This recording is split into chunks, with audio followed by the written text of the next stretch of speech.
என்ன கை எப்படி தொகை போட்டுன்னு வரீங்க? Election time. வாக்காளர் இந்த மாதிரி அவமரியாதை பண்ணீங்கன்னா ஒரு ஓட்டு கிடைக்காது.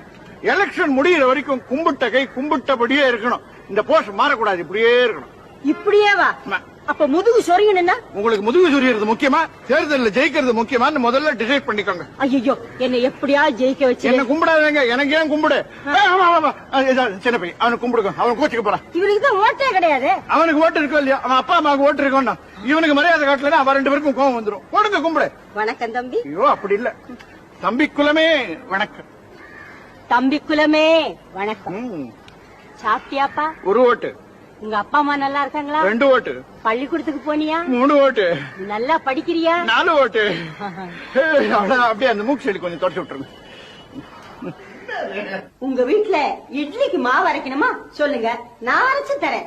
தலைவிங்கிற முறையில வந்து அரைச்சு கொடுக்க வேண்டியது என்னுடைய கடமை தானே. சட்னி கூட அரைப்பாங்க. என்ன வேணும்னாலும் செய்வாங்க. ஓட்டை மட்டும் போட்டுருங்க. வாங்கம்மா, வாங்கம்மா. தாய்க்குலமே வணக்கம். தாய்க்குலமே வணக்கம். உங்க ஓட்டை எங்களுக்கு போடணும். சரி, போடுறேன். ஐயோ, வாமா குழந்தை. என் குழந்தை, என் குழந்தை. சரி, நான் என் குழந்தைன்னு சொல்லிக்கிட்டேன். டக்குன்னு ஒரு பேர் வைங்க. ஐயோ, இப்படி சொன்னீங்க. அப்படி எனக்கு ஒண்ணுமே பேரை ஞாபகம் இந்த மாதிரி நீங்க பண்ணுவீங்கன்னு தெரிஞ்சுதான் டெலிபோன் டைரக்டரி கையோட விழுந்திருக்கேன். அதை பார்த்து ஒரு பேர் வைங்க குழந்தைக்கு. சரி சரி சரி. Akilandeswari Jagadambikal rice mill.